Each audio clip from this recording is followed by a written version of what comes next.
कुलदीप सिंह सेंगर को जब Delhi high court bell दे रहा था तब भी वो ये नहीं कह रहा था कि कुलदीप सिंह सेंगर रेपिस्ट नहीं है। बेल मिलने के बावजूद वो रेपिस्ट है। बेल मिलने के बावजूद वो सर्वाइवर के पिता के हत्यारे।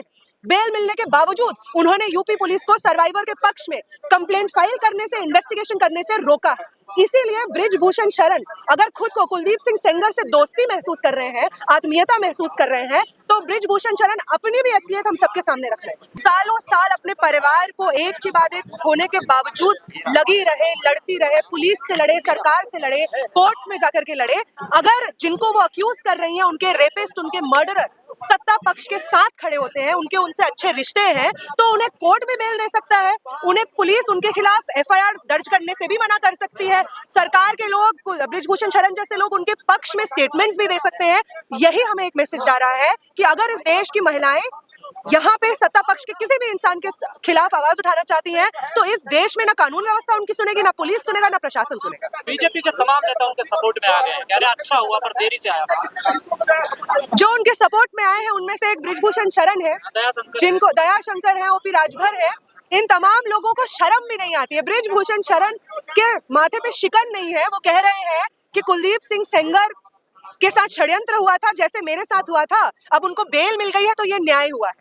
उनको बता दूं मैं कि कुलदीप सिंह सेंगर को जब दिल्ली हाईकोर्ट बेल दे रहा था तब भी वो ये नहीं कह रहा था कि कुलदीप सिंह सेंगर रेपिस्ट नहीं है। बेल मिलने के बावजूद वो रेपिस्ट है। बेल मिलने के बावजूद वो सर्वाइवर के पिता के हत्यारे। बेल मिलने के बावजूद उन्होंने यूपी पुलिस को सर्वाइवर के पक्ष में कंप्लेंट फाइल करने से, इन्वेस्टिगेशन करने से रोका है।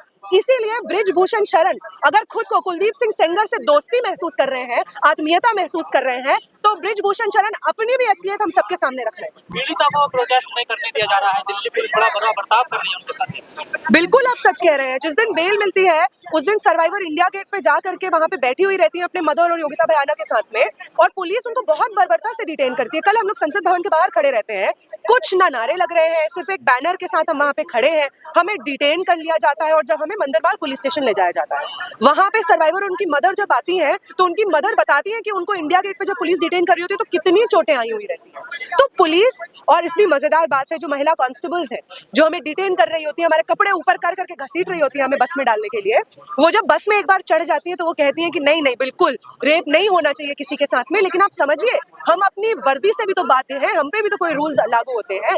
तो अगर देश में पुलिस के लोग, प्रशासन के लोग, आम जनता ये कह रही है कि कुलदीप सिंह सेंगर की बेल को सस्पेंड होना चाहिए, तो जो कल हियरिंग सुप्रीम कोर्ट में होने जा रही है उसमें भी इस बात का संज्ञान लेना होगा। जो इन्वेस्टिगेशंस और जो सबमिशंस किए हैं इन्वेस्टिगेशन एजेंसी ने कोर्ट को, वो सबमिशंस आज भी लागू होते हैं और महज एक टेक्निकलिटी के आधार पे कुलदीप सिंह सेंगर जैसे एग्रीवेटेड असॉल्ट में अक्यूज्ड इंसान को इस देश की सड़कों पे घूमने की आजादी नहीं होनी चाहिए। अगर उन्हें आजादी है तो जैसा सर्वाइवर ने बोला, महिलाओं की जगह तो जेल में। अगर आपको रेपिस्टों को आजाद करना है तो इस देश की महिलाओं को आप प्लीज जेल में डाल दीजिए ताकि सेफ रह पाए। बेल तो मिली, उनकी सजा को भी तो सस्पेंड कर दिया गया। देखिए ये तो सब चीजें शुरू से स्टार्ट हो, कितना बड़ा दुर्भाग्य मानते हैं आप इसको? बहुत बड़ा दुर्भाग्य है। 2012 में जो आंदोलन हुआ था निर्भया के लिए, उसके बाद जो तमाम लोग दिल्ली की सड़कों पे, देश भर में सड़कों पे उतरे थे और अपनी पीठ थपथपाई थी जब उसमें जजमेंट आया था, उन सब लोगों को आज फिर से दिल्ली में सड़कों पे उतरने की जरूरत है, क्योंकि इतना लंबा 10 से ज्यादा साल हो गए उस इंसिडेंट को, 2012 की बात है। अगर आज भी न्याय व्यवस्था इतने बुरी तरीके से फेल करती है इस देश के आम नागरिकों को, और जो ताकतवर लोग होते हैं हर जगह से उनको लीनियंसी दिखाई जाती है, उनका बर्ताव सबको याद आने लग जाता है, बिल्किस बानो के रेपिस्टों में संस्कार याद आने लग जाते हैं, तो अगर ये चीजें होंगी तो आप देश में महिलाओं को एक द्वैम दर्जे का नागरिक समझ रहे हो, कुछ नहीं। दिल्ली हाईकोर्ट ने तर्क दिया है कि जो निचली अदालत ने जो इनको सजा सुनाई है वो सेक्शन पे लागू ही नहीं होते, क्योंकि ये पब्लिक सर्वेंट है नहीं, एमएलए पब्लिक सर्वेंट में आते ही नहीं है। जब उन्होंने ये वायलेंस किया था तब वो थे एमएलए, उनको सस्पेंड कर दिया गया था। ये सही बात है, पब्लिक सर्वेंट में नहीं आते, तमाम चीजों में नहीं आते, लेकिन मैं ये आपसे पूछूंगी, सबसे उन लोगों से भी पूछूंगी जिन्होंने ये बातें बोली है, कि क्या कुलदीप सिंह सेंगर कन्विक्टेड नहीं है? कन्विक्टेड मतलब उनको दोषी पाया गया है। जो सर्वाइवर है उनके फादर की पुलिस कस्टडी में हत्या करवाने के लिए, वो उसमें कन्विक्टेड है।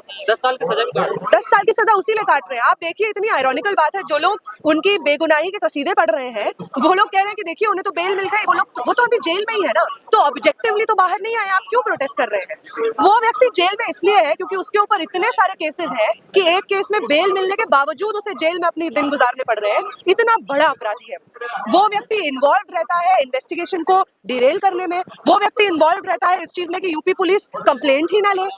उसकी वजह से ये होता है कि 1 साल के लंबे वक्फे के बाद पहली चार्जशीट फाइल होती है कुलदीप सिंह सेंगर पे, हाई कोर्ट के उससे वो भी उसके पब्लिक प्रेशर में, कोर्ट प्रेशर में। तो ये सब तमाम चीजें जो व्यक्ति करने में समर्थ रखता है, करने का समर्थ रखता है, उस व्यक्ति से बिल्कुल खतरा है सर्वाइवर को। इनफैक्ट सर्वाइवर और उनके फैमिली को नहीं, हर वो महिला जो उन्नाव में रहती है, हर वो महिला जो इस वक्त सड़कों पे उठ करके कुलदीप सिंह सेंगर के खिलाफ आवाज उठा रही है, एकदम सब महिलाओं को उस व्यक्ति से खतरा है। वो इस तरीके से बदला निकालता है, परिवार के सदस्यों को मौत के घाट उतारता है। ऐसे फैसले आएंगे तो क्या जुडिशरी सिस्टम पर विश्वास रहेगा? बिल्कुल विश्वास नहीं रहेगा। जो 2 जजेस हैं जिन्होंने सुप्रीम कोर्ट में ये जजमेंट पास किया है, वो दोनों जजेस सिर्फ हाई कोर्ट में, सॉरी मान लीजिए दिल्ली हाई कोर्ट में जिन्होंने जजमेंट पास किया है, वो सिर्फ सर्वाइवर के दोषी नहीं है, वो हम सब के दोषी हैं और महिलाओं के दोषी हैं। सिर्फ मैं ये भी नहीं कह रही, इस देश में हर वो इंसान जिसे इस चीज की चिंता है कि इस देश में महिलाओं की आजादी सुनिश्चित हो, उन सब लोगों के दोषी हैं वो दोनों जजेस जिन्होंने इस तरीके का मतलब बेबुनियाद और घटिया जजमेंट पास किया। तो ऐसे बीजेपी बचाएगी बेटियों को इस प्रकार के? बीजेपी तो क्या ही बचा रही है, बीजेपी से बचाना पड़ रहा है बेटियों को। इनका बेटी बचाओ बेटी पढ़ाओ का जो पूरा कैंपेन चला, उसमें इन्होंने पैसों को सिर्फ अपना पीआर करने में लगाया। मैं स्टूडेंट हूँ, बेटी पढ़ाओ की तो मैं अगर पोल खोलूं तो पूरी रात यहाँ पे गुजर जाएगी। जिस तरीके से स्कॉलरशिप्स कट हो रहे हैं, लड़कियों को जो स्कॉलरशिप स्कूलों में मिलती है वो बंद की जा रही है, लॉज ला करके फी हाइक हो रहे हैं, तो बेटियों से बचाने की जरूरत पड़ रही है भाजपा सरकार से। और बेटियों को पढ़ने ये लोग देना नहीं चाहते क्योंकि बेटियां पढ़ जाएंगी तो इनकी पोल खोल देंगी। क्या भाजपा कह रही है कि जो इस केस का आईओ था सीबीआई की तरफ से, वो मिल गया है अपराधियों? बिल्कुल, मतलब शुरू से लेकर अंत तक जिस तरीके से इन्वेस्टिगेशन कैरी आउट हुई है इस केस में, ये तो जग जाहिर है कि पूरा सिस्टम और पुलिस प्रशासन मिला ही हुआ है। क्या भाजपा सरकार में आने के बाद कोई भी व्यक्ति दुखद हो जाता है इसका मतलब? हाँ, ये तो वॉशिंग मशीन है ना भाजपा को लेकर के। हम यही बात करते हैं कि आपके ऊपर मनी लॉन्ड्रिंग का केस हो, करप्शन का केस हो, यौन हिंसा का केस हो, वॉशिंग मशीन, भाजपा की वॉशिंग मशीन में धुल करके वो सब साफ हो जाते हैं। कौन सी वॉशिंग मशीन है जो और पार्टियों के पास नहीं है? फिर और पार्टियों के पास होती अगर वो सत्ता पक्ष में होते। जैसा माहौल बनाना चाह रहे हैं जो 2012 नहीं, निर्भया जैसा क्या माहौल, वही मूवमेंट जो एक लंबे समय में चला उसको कंटिन्यू करना हमें होगा। क्योंकि आप एक दोषी को, मान लीजिए कुलदीप सिंह सेंगर को सजा मिल भी जाए, तब भी महिलाओं के खिलाफ हिंसा होना बंद हो जाएगा, ऐसा बिल्कुल नहीं है। इसीलिए जो लोग कैपिटल पनिशमेंट डिमांड करते हैं, ये समझते हैं कि कुलदीप सिंह सेंगर को फांसी या किसी को फांसी होने से रेप कल्चर खत्म हो जाएगा, उन लोगों से मैं कहना चाहूंगी कि इस केस में, एक केस में किसी एक दोषी को कैपिटल पनिशमेंट हो जाने से इस समाज में जो कल्चर एग्जिस्ट करता है, जो कि एनेबल करता है बृजभूषण शरण को, ओपी राजभर को ये कहने के लिए कि हम कुलदीप सिंह सेंगर के सपोर्ट में है, ये कल्चर खत्म नहीं होगा। और यही वो कल्चर है जो रेप को अंजाम देता है। ये दोनों अलग चीजें नहीं है। जब किसी महिला के साथ रेप होता है, उसको छेड़ा जाता है, उसके साथ यौन उत्पीड़न होता है, तो समाज में जो कल्चर एग्जिस्ट करता है, जहाँ पे एक रेपिस्ट दूसरे रेपिस्ट को बचाता है, लोग ये कहते हैं कि नहीं, लड़कियां ऐसे कपड़े पहन के क्यों जाती हैं, रात में क्यों जाती हैं, इनके साथ क्यों घूमती हैं, महिलाओं की आजादी को रीजन बना देते हैं सेक्सुअल हैरेसमेंट और रेप का। ये तमाम चीजें इसी कल्चर का हिस्सा है जिसकी वजह से रेप्स जस्टिफाई होते रहते हैं और बृजभूषण शरण जैसे लोगों को बेल मिलती रहती है। सजा क्या होनी चाहिए रेपिस्ट? बिल्कुल, रेपिस्ट, अभी मैं ऐसे नहीं कह सकती हूँ, लेकिन रेपिस्ट, बिल्कुल मैं यही कहूंगी कि जो भी रेपिस्ट हैं उनको जुडिशियल सिस्टम में, पुलिस सिस्टम में फेयर कार्रवाई करके, बिना ये देखे कि वो व्यक्ति किस जात धर्म से आते हैं, उनका सत्ता पक्ष के साथ में क्या रिश्ता है, उनके ऊपर जो भी चार्जेस है उनका फेयर ट्रायल होके उन्हें सख्त से सख्त सजा मिलनी चाहिए। और जो रिस्पोंडेंट्स है, जो सर्वाइवर्स होते हैं, उनको हर मुमकिन सहयोग देना होगा।